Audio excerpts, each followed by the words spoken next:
여러분 안녕하세요. 마술하는 세무사 마세입니다. 일단 녹음에 좀 오류가 있었네요. 이게 그 노트북으로 녹음을 한 것 자체가 녹음이 전혀 되지가 않았네요. 확인을 안 하고 올려서 좀 죄송하고요. 다시 한번 올리겠습니다. 지난주 목요일 2024년 세법 개정안이 발표가 됐습니다. 그 내용 중에 중요하게 좀 살펴봐야 될 내용만 간략히 같이 보도록 하겠습니다. 올해 가장 이슈가 되는 건 바로 이 내용입니다. 상속세 및 증여세 최고 세율 폐지 및 과세 표준 조정, 즉 30억 초과 구간에 대해서 50%를 적용하는 상속 증여세율을 폐지하고 이와 더불어 1억까지만 10%를 적용해 주던 부분을 2억 원까지 10% 최저세율을 적용할 수 있다. 즉 증여를 계획하시는 분들 중에 1억 원까지만 하고 추가로 증여할 계획이 있다라고 하면 언제 해야 되죠? 올해가 아니고 내년에 해야 세부담이 줄 수 있다라는 겁니다. 이 법안은 국회에서 통과가 되고 확정이 된다면 25년 1월 1일 이후 상속이 개시되거나 증여받는 부분부터 적용한다라고 생각하시면 됩니다. 오늘도 상담하면서 여쭤보시는 게 돌아가신 날짜가 6월 달이니까 조금 아깝다. 6개월 뒤면 이게 상속이 개시된 날의 말일부터 6월 말까지 6개월 되는 시점까지 상속세 신고비 납부니까 7, 8, 9, 10, 11, 12월까지니까 차라리 조금 늦게 하면 이 최고 세율인 50%가 폐지된 걸 적용받을 수 있지 않냐 라고 말씀하시는 분들도 계신데요. 그렇지 않습니다. 이거는 상속 개시일입니다. 상속세 신고 납부일이 아니라 증여도 마찬가지예요. 증여를 행위를 한 날, 계좌이체를 한 날 기준이기 때문에 올해 해서 신고 납부 기한이 내년으로 넘어간다 해도 이건 영향이 전혀 없다라고 생각하시면 됩니다. 자, 두 번째, 상속세 공제 제도입니다. 이게 일반적으로 일괄공제 5억을 다 많이 활용하기 때문에 기초공제 플러스 그 밖의 인적공제에 대해 잘 모르세요. 기초공제 2억 원 플러스 그 밖의 인적공제는 뭐 자녀공제, 자녀 한 명당 5천만 원, 미성년자 한 명당 19세가 될 때까지 그 나이 곱하기 1,000만 원, 뭐 연로자 공제 이런 거 합친 것과 일괄공제 5억 원 중 큰 걸 적용하는데 핵가족 시대이기 때문에 보통은 5억 원을 적용해서 상속세를 계산을 많이 했습니다. 그런데 이 부분을 대폭 개정하겠다라는 거예요. 어떤 부분이냐면 자녀 1인당 5천만 원을 1인당 5억 원까지 자녀 공제를 확대하겠다. 이 얘기는 뭐냐면 이 법안이 통과가 되면 이제 어떻게 되냐? 자녀가 한 명이어도 일괄공제 5억보다는 기초공제 플러스 그 밖의 인적공제가 큽니다. 왜? 2억 원 플러스 5억이니까 7억까지 공제가 되는 거예요. 자녀가 둘이면 12억, 셋이면 17억, 넷이면 22억까지 세금 없이 재산을 물려받을 수 있다라는 거죠. 물론 지금 이렇게 개정안이 나온 것처럼 인당 5억 원까지 자녀 공제를 확대해 줄지 여부는 좀 더 지켜봐야 합니다. 그 다음은 상생임대주택입니다. 내가 직접 거주하지 않았다 하더라도 2년 거주한 걸로 봐서 1세대 1주택 비과세 및 장기보유 특별공제를 적용해 주는 제도인데요. 요건은 많이 들어보셔서 아실 겁니다. 여기 나와 있는 것처럼 직전 계약에 따른 임대기간 1년 6개월 이상이고 아래 요건을 충족하는 상생임대차 계약에 따른 임대기간을 최소 2년 이상 해야 된다. 그리고 임차인은 동일해도 되고 바꿔도 상관없다. 근데 이 요건이 뭐냐? 직전 계약 대비 임대보증금 5% 이하로 올려야 되고 주택 매수 후에 계약을 체결해야 되고 주택 매수 시 승계받은 계약은 제외된다. 그리고 이걸 언제까지? 이 상생 임대차 계약을 24년 12월 31일까지 체결해야 된다인데 이 부분이 26년 12월 31일까지 체결분으로 2년 연장될 예정입니다. 이 내용은 큰 이변이 없으면 그대로 통과될 가능성이 상당히 높은 내용입니다. 말 많은 금투세입니다. 또 올해 금투세가 폐지가 되냐 안 되냐 얘기가 나오고 있는 상황에서 금투세를 다시 폐지하는 개정 내용이 들어왔습니다. 물론 이제 이게 실제로 될지 여부는 좀 지켜봐야겠지만 현행 이제 개정 내용상으로는 금융투자소득세 제도 도입 자체를 폐지하겠다라고 나왔고요. 이에 따라서 나온 게 바로 양도소득세 2월 과세 적용 대상 자산 확대입니다. 여기 양도소득세 2월 과세 대상 자산에 현재 주식이 들어가 있지 않아요. 토지, 건물, 부동산, 취득권만 들어가 있는데 이 부분에 주식을 집어넣을 겁니다.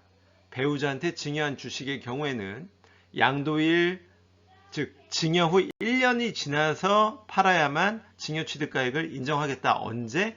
이 법안이 통과되는 25년 1월 1일 이후 증여분부터 적용이 되기 때문에 해외 주식에서 번 돈이 있다면 올해 안에 배우자 증여를 통해서 절세할 수 있는 방법이 유효합니다. 이 내용 간략히 좀 살펴보면 이런 거죠. 남편이 2주택자입니다. 자, 2억에 취득한 주택이 시가가 올라서 6억이 됩니다. 그러면 남편 명의로 판매를 하게 되면 약 9,400만 원의 양도세를 내야 되는데 이게 너무 아까운 거예요. 그래서 배우자한테는 6억까지 증여세가 없으니 배우자한테 증여 후 양도하면 증여 취득가액 6억, 양도가 6억, 양도세가 제로가 되는 희한한 일이 발생을 합니다. 그래서 이를 방지하기 위해서 2월과세라는 제도가 도입이 됐죠. 이 2월과세 규정은 이렇게 돼 있죠. 거주자가 양도일로부터 소급하여 10년 이내 배우자 또는 직계 좀비 속으로부터 증여받은 자산의 양도 차익을 계산할 때 취득가액을 뭘로 한다? 증여한 배우자의 최초 취득가액으로 한다. 그래서 이 양도 차익을 줄이는 효과를 없애겠다. 근데 이게 어떻게 된다? 증여받은 후 원래는 5년 내 처분하면 이 규정이 적용됐었던 건데 24년부터는 증여받은 후 10년 이내 처분하면 이 2월과세 규정이 적용이 돼서 양도세 절세하는 효과가 없어집니다. 근데 이 대상 자산은 토지, 건물, 특정시설물 이용권이지 주식은 안 들어가 있어요. 그리고 이 비과세 대상 자산이든 1세대 1주택의 경우에도 배제가 되는데 이런 거죠. 지금처럼 2억에 사서 6억에 파는 거를 예를 들어 자녀한테 증여했어요. 자녀한테 2억에 증여를 했는데 2, 3년 보유했다가 팔 때 6억이 됐어요. 그러면 사실은 10년 이내에 처분하는 거니까 이 2월과세 적용을 받아야 되는데 이미 2년 이상 보유했고 자녀가 별도 세대다. 그러면 자녀는 1세대 1주택 비과세를 적용받을 수 있습니다.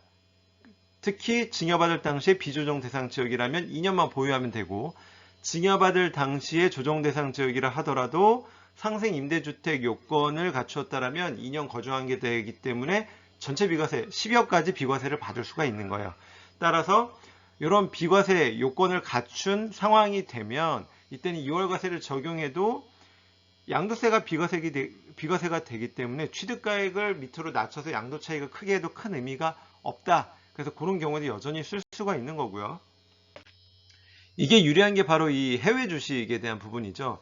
작년에 엔디비아 같은 주식에 투자해서 지금까지 보유하고 있다면 꽤 많은 해외 주식 그 양도 차익을 얻었을 거예요. 이걸 내가 팔면 22%의 세금을 내야 되는데 배우자한테 증여 후 팔면 여전히 절세가 가능합니다. 예를 들어서 내가 1만 원에 산 주식 5,000주를 10만 원에 판매한다 라고 하면 9만 원의 양도 차익이 발생하고 이거에 대한 5,000주에 대한 걸 계산하면 약 9,845만 원, 약 1억 정도 세금을 내야 되는데 이 주식을 배우자한테 증여합니다.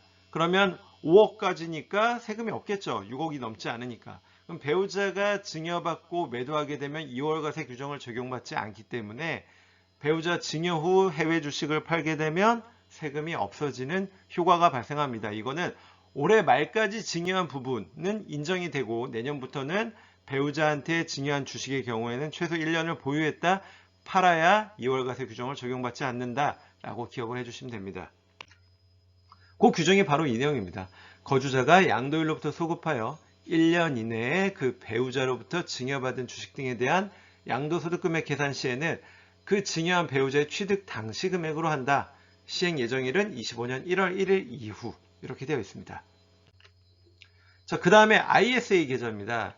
이 ISA 계좌에 대한 내용이 좀 더 확대가 되는 건데요. 이 비과세 통장이라고 하죠. 15세 이상의 거주자이면서 소득이 있으면 가입이 가능한데 현재는 금융소득 종합과세 대상자는 제외입니다. 자, 여기에 예적금 펀드, 국내 상장 주식의 채권 등을 담아서 운용할 수 있고 운용수익의 200만원까지는 비과세, 200만원 초과분에 대해서는 9% 분리과세를 적용하는 이 상품을 이제 내년 이후 납입하거나 납입분부터 또는 비과세 받는 부분부터는 어떻게 한다? 금액을 딱 2배로 늘리겠다. 납입 한도도 2천만원씩 1억이 아니라 4천만원씩 2억까지. 비과세 한도는 2배가 넘네요. 500만원까지 비과세, 500 초과분은 분리과세. 9% 분리과세를 적용한다라는 게 하나가 있고요. 두 번째, 국내 투자형 ISA라는 걸 만듭니다. 즉 이 얘기는 뭐냐면 현재는 금융소득 종합과세 대상자는 가입이 안 되는데